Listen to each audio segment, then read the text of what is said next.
Hey guys, welcome back to the Ride Right Waxing in UK One Wheel channel. Back in the workshop, back on another snowboard. Getting loads of snowboards. Got a couple of sets of skis over there, which I will be doing. And I've got my Jones board, which I've got to set up with some Burton step-ons. Because I'm going to take that out to Maribel. Slightly shorter. But anyway, back onto the Burton Ripcord. This is a 157. This is pretty new, actually. Shall I say it's very new. This has only been used once in the indoor Tamworth Snowdome. And it's going to get freshly waxed because the wax that tends to come from the factory is always a little bit stingy, as I like to say, and the edges will just need dialing in. But we'll have a detailed look at this and I'll show you exactly what's for what.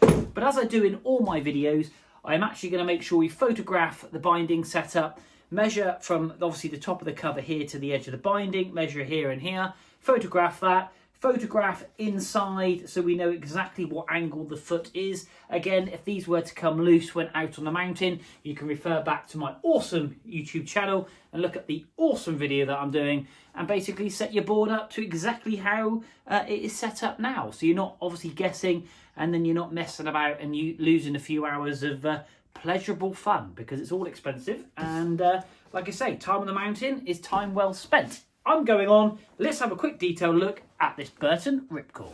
So here we are, one Burton Ripcord. This is last year's board. Like I say, lovely matte top coat.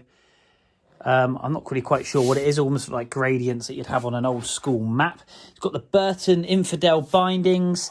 These have actually been set up quite well. Always make sure your base plate here and obviously your adjustment so your boot sits nice and flat. I actually know the gentleman very well who owns this board, and we set the boot up so the whole boot is in the actual backrest, and these do twist around as well. So don't ever forget to really set your bindings up. Again, we will be photographing these, making sure that that's tip top. I do love the rail system because it does give your stance between your feet a lot more adjustment than obviously just your fixed. That's something that Burton have done quite well. But yeah, flat top 157 Ripcord, cool little graphics, kind of like a 3D textured effect just up on here. And yeah, a perfectly cool board. But if we quickly just flip this bad boy over, I will show you a couple of things that, here we go, happens when you go to the Snowdome. The board itself is in fantastic condition, as you can imagine. No base scraping as such. We will lay down some fresh wax on here. But obviously the rails themselves, sadly, have got some corrosion coming already. And I don't know if you can see that there. Let's just zoom you in a bit. There we go. There we go. So we've got some corrosion coming on those rails, just because, sadly, it's not quite so cold. Look, my cat has just decided to join me. She's going to help me tonight. We're going to get all this rust off, and we're just going to make sure those rails are nice and sharp. So we're going to clean the rails up, lay down some fresh wax. So it's quite a quick service, to be honest with you. As again, you can see just here, it's obviously gone into the base a little bit, the rust. It's surprising. And that's where the Zardoz Teflon is very, very good. I wax all my boards and coat all the rails with that, just to try and keep the water off, because it does, it's 100% fluoride, I think it's called, and it does repel the water very, very well. But quite a cool board on the bottom. Graphic wise, just your standard Burton with kind of those map contours on there. But yeah, so quite straightforward, quite simple. I'm going to pop you back in the stand. But before so, I will stick the binding measurements just up on the screen. One here for the left hand and one here. So if we just quickly flip the board back over. Ooh, minding my cat's head.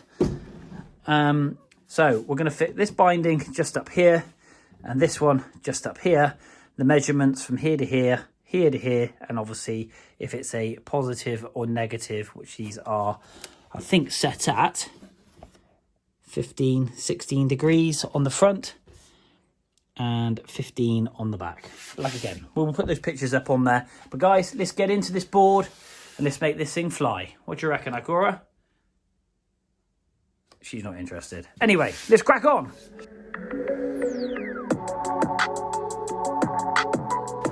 Okay, a couple of other real Tony top tips, as I call them, is make sure that when you do store your board, I've mentioned this in a couple of other videos, leave your bindings loose when storing it, especially through the summer season if it's in the loft or in the garage, because the temperature of the board does change and it actually will pull through. Morely so on the 4-bolt fixings, because the threads are actually in the board and it's a lot of pressure, but it's always good habit just to leave them loose. The other good thing is obviously we've measured them, which you've seen the measurements from here to here and obviously here to here. But what you can also do is when removing the bindings, if you know they're roughly in the right place of where you like them, then what you can do, now this is obviously set backwards. So Nathan, the rider of this board, likes to be set back a bit. So obviously when he hits the powder, he doesn't really ride switch too much.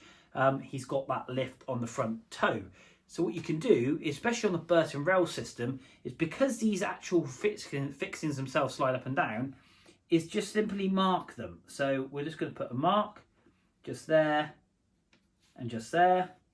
We're going to put a mark in the middle just there and just there. And that's the markers for the middle of the screws. And by doing so, you know it's always going to be in the right place. And the nice thing is with the bindings on, you don't see those blue marks, but I'll tell you what it will do. It will save you a lot of hassle of trying to set your board up to the same position every time.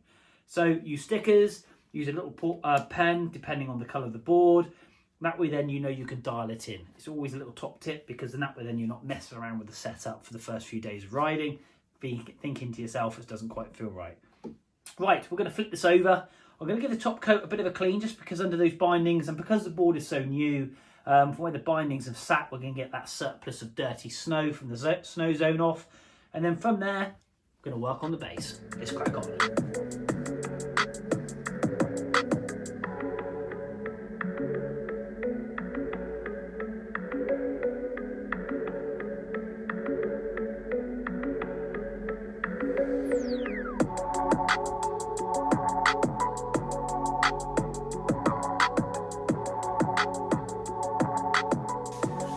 Right, so the Burton is fresh out of the hot room. It's been sat here now for about an hour. The board is nice and cool. We're going to sharpen up the scrapers, and how we do that is use a Toco plastic scraper. You get an electric one of these. I saw it on Facebook, Instagram. Looks well cool. You just put it straight through and off you go. This is a bit more manual. So get that nice and sharp. So we get the 90 degree on it, and then we just basically a little bit of pressure with your thumbs, and we just take the wax off. Wax on, wax off. So yeah, that's what we're going to do. So we're going to pull this wax off, then we're going to polish it up with some brushes, horsehair and polishing brushes on the drill, and make this thing absolutely shine. I haven't really done it before and after. I did a bit of a close-up, so I will show you those rails. The rails actually come up really, really well. Because obviously it's a new board, it's never been edged. A fair bit of material did come out just to really dial in those edges, and they're lovely and sharp now. So there's kind of like an excess on there. So, like I say, definitely worth doing. If you get a new board and you want to try it out, take it to the snow zone, give it a burn, but make sure you wax it, because this wax will last for a whole week, opposed to, I think, the factory wax, I think, would wear off. Considering I know how much the guy who owns this board will ride, it will be a dawn till dusk mission every day for the 7 days he's out there. So, pop you on time lapse, let's get this wax off, let's polish it up, we'll have a detailed look afterwards, and yeah, let's see how shiny we can make this Burton. Here we go.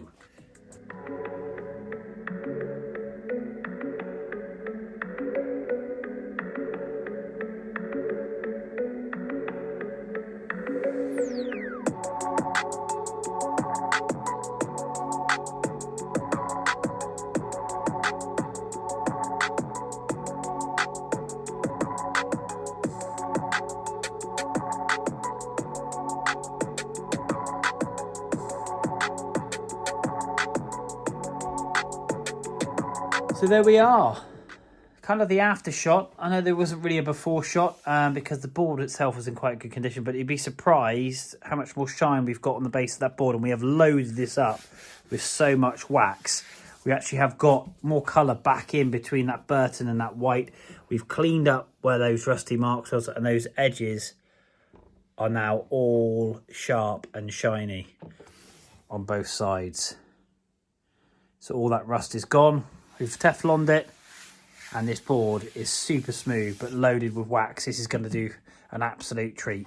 Absolute treat. Really, really pleased with this. Great shine, great finish.